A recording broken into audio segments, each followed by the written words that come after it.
तो गाइस मैं हूं अंकित और आप दिख रहे हैं रेसलिंग फैंस नेटवर्क। शुरू करते हैं गाइस अपनी बातों को हम लोग सबसे पहले विंस मैकमैन से। तो भाई विंस मैकमैन की डॉक्यूमेंट्री 25 सितंबर को ऑफिशियली प्रीमियर होते हुए दिखेगी नेटफ्लिक्स के ऊपर।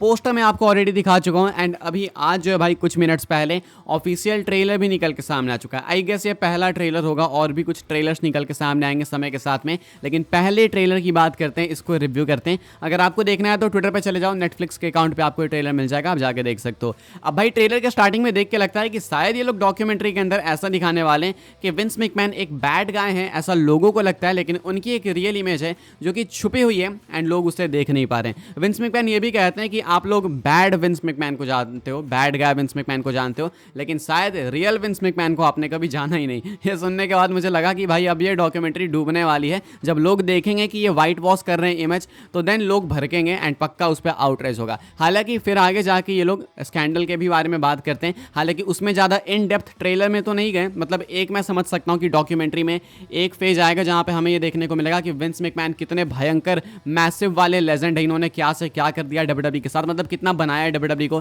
कितना मेन स्ट्रीम लेके गए, वो आपको एक फेज देखने को मिलेगा। एंड आई थिंक ये स्कैंडल वाली बात ये बिल्कुल एंड में लेके जाएंगे, वो बिल्कुल एंड के एक दो एपिसोड्स में आई गेस डिस्कस करने वाले हैं। बाकी ओवरऑल वाइट वॉश करने वाली डॉक्यूमेंट्री है ये। आई डोंट थिंक कि इंटेंशनली ये वाइट वॉश करेंगे, वो तो रियलिटी है भाई कि विंस मैकमैन ने डब्ल्यूडब्ल्यूई को कैसे कैसे सेव करके यहाँ तक बनाने की कोशिश करी, सक्सेसफुल भी हुए हैं, तो वो सब रियलिटी है, वो तो दिखाना पड़ेगा, लेकिन लोग उसको वाइट वॉश करने के तरीके के तौर पे देखने वाले हैं। बाय द वे इसमें भाई क्रिस बेनोवा को भी मेंशन करा गया, इसलिए ये डॉक्यूमेंट्री और ज़्यादा इंटरेस्टिंग होती है। क्रिस बेनोवा को लोग भाई ज़्यादा देखते नहीं है मेंशन करते हुए इधर उधर, डब्ल्यूडब्ल्यूई मेंशन करती नहीं है, लोग भी नहीं देखना चाहते हैं, लेकिन क्रिस बेनोवा को इस डॉक्यूमेंट्री में मेंशन करा गया है एंड वो भी उसी चीज़ के लिए मेंशन करा गया है जिस चीज़ के लिए लोग उनको मेंशन करते हुए नहीं देखना चाहते हैं, ड्रग वगैरह की चीज़ों के लिए। ठीक है, तो डॉक्यूमेंट्री बहुत इंटरेस्टिंग होने वाली है। 25 सितंबर को रिलीज़ होगी। आई गेस एक या दो ट्रेलर्स और आ सकते हैं, पहला ट्रेलर जाके देखना। टोटल 6 एपिसोड्स होने वाले हैं इस डॉक्यू सीरीज़ के अंदर एंड 6 के 6 एपिसोड्स भाई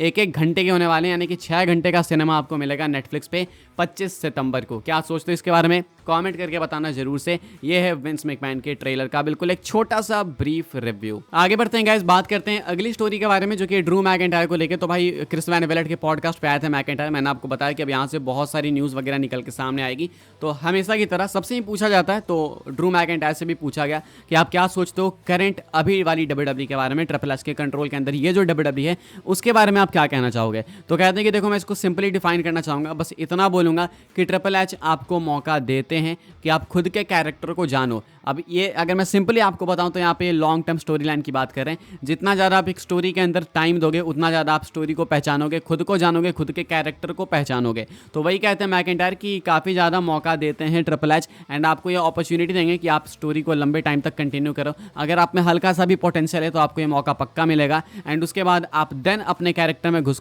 के उसको आइडेंटिफाई करो, उसको इन्हेंस करो एंड लोगों को, क्राउड को, फैंस को एक अच्छा एक्सपीरियंस डिलीवर करो। ऐसा कहना है मैकइंटायर का डब्ल्यूडब्ल्यूई के करंट प्रोग्रामिंग पे। बाकी हाँ ये तो वही बात आती है भाई फिर कि हाँ अपॉर्चुनिटी बहुत मिलती है ये वो। तो ट्रिपल एच को लेके भाई सबके जो बोल हैं काफ़ी अच्छे ही हैं, चाहे आप केविन ओवेंस की बात कर लो, सेथ रॉलिंस की बात कर लो, किसी की भी बात कर लो, हर कोई ट्रिपल एच एरा को, ट्रिपल एच के कंट्रोल को अप्रिसिएट ही करता है। अच्छा by the way triple H से याद है मुझे, ट्रिपल एच भी नेटफ्लिक्स वाली डॉक्यूमेंट्री में है, शायद उन्होंने भी वॉइस दिया है आई गेस, अगर मैं गलत नहीं हूँ तो। वो डॉक्यूमेंट्री आएगी विंस की तो मालूम चलेगा भाई क्या है क्या नहीं। देखना है कि कौन कौन क्या क्या बोलता है, स्पेशली स्कैंडल वाले पार्ट में कौन क्या बोलता है। फिलहाल ट्रिपल एच के कंट्रोल के अंदर डब्ल्यूडब्ल्यूई काफ़ी सही चल रही है, ऐसा मानना है मैकइंटायर का। आगे बढ़ते हैं गाइस, बात करते हैं अगली स्टोरी के बारे में जो कि है स्टोन कोल्ड स्टीव ऑस्टिन को लेके। तो भाई स्टोन कोल्ड स्टीव ऑस्टिन है एक टॉप मर्चेंडाइज सेलर डब्ल्यूडब्ल्यूई के लिए 2024 के अंदर। 2024 में तो स्टोन कोल्ड अपीयर भी नहीं हुए हैं भाई डब्ल्यूडब्ल्यूई के लिए। रेसलमेनिया 40 में हो सकते थे अपीयर,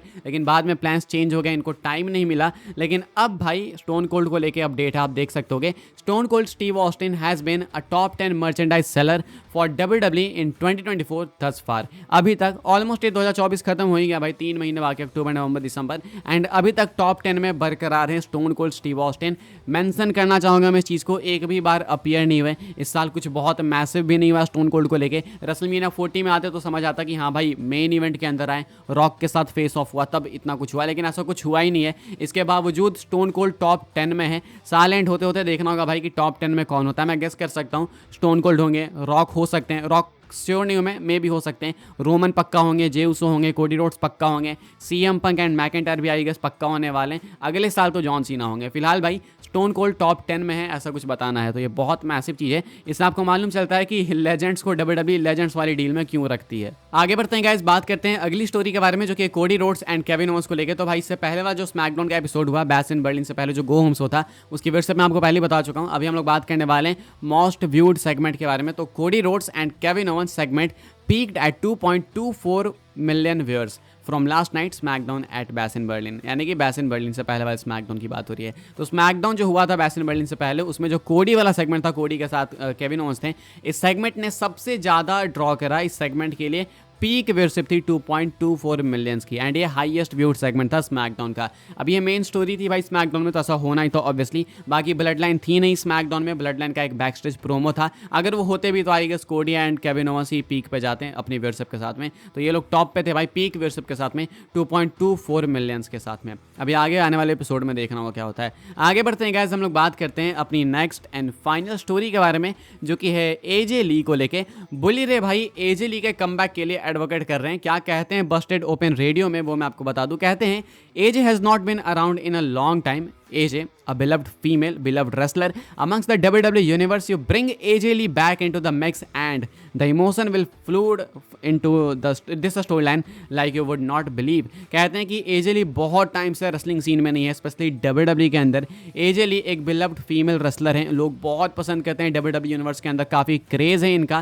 कहते हैं कि अगर आप AJ Lee को ले आए इस स्टोरी लाइन के अंदर जो कि इतनी पर्सनल हो चुकी है, देन जो इमोशन होगा बहुत गंदा बहने वाला है। लोग गंदा मतलब खराब नहीं, गंदा वो मेरा वो टोन है भाई, गंदा किस चीज़ को मैसिव दिखाने के लिए, ठीक है। तो इमोशन बहुत गंदा बहने वाला है, ऐसा कहते हैं बुली रे। एंड कहते हैं कि स्टोरी लाइन इस तरीके से आगे बढ़ेगी कि आप बिलीव भी नहीं करोगे कि भाई ये कहाँ से कहाँ चली गई। ऐसा कहना है बुली रे का। मैं एग्री करूँगा बिल्कुल, लेकिन ये इम्पॉसिबल है। अब ये स्टोरी खत्म होने पर बिल्कुल बैड ब्लड में स्टोरी खत्म हो जाएगी, तो AJ Lee के आने का कोई सेंस बनेगा नहीं। AJ Lee कम बैक करेंगी जरूर WWE के अंदर, ये मुझे पर्सनल बिलीव है। एंड आई थिंक कि शायद वो अगले साल रंबल तक वापस आ जाएंगी। अगर अगले साल नहीं आती हैं तो देन 2026 तक वो किसी भी कंडीशन में वापस आएंगी, इतना मुझे बिलीव है। विमेंस डिवीजन ऑलरेडी काफ़ी टाइट हो चुका है, काफ़ी स्टैक्ड है, तो इसलिए थोड़ा कहना मुश्किल है कि कौन वापस आएंगी कौन नहीं आएंगी। लेकिन AJ Lee को लेके कहना है बुली रहेगा कि अगर AJ Lee वापस आ जाती है तो बहुत अच्छी बात है, बिकॉज WWE को AJ Lee की नीड है। एंड जितना क्रेज है AJ Lee का, उनको आना चाहिए एंड इस स्टोरी के अंदर अपनी इन्वॉल्वमेंट देनी चाहिए। मुझे नहीं लगता है कि इस स्टोरी में आने का आपको फ़ायदा है। आराम से आए, खुद आए, अपने हिसाब से आए एंड विमेंस डिवीजन में सीधा जाए, मैं यही चाहूँगा। आप क्या सोचते हो गाइस, कमेंट करके बता सकते हो जरूर से। बाय द वे इस वीडियो के लिए बस यही सारी न्यूज़ अपडेट्स थी। आई होप सबको इन्फॉर्मेशन मिली हो तो वीडियो को लाइक करें, शेयर करें, सब्सक्राइब करें चैनल को, ताकि आने वाले टाइम के अंदर आपको और भी ऐसी WWE की news updates time to time जानने को मिलते रहे। फॉलो कर सकते हैं आप लोग मुझे इंस्टाग्राम एंड ट्विटर पर, लिंक आपको मिल जाएगी डिस्क्रिप्शन में। ज्वाइन कर सकते हैं व्हाट्सएप चैनल को, उसके भी लिंक है डिस्क्रिप्शन में। मिलूंगा मैं आपसे अगले वीडियो में, तब तक के लिए गुड बाय, थैंक यू।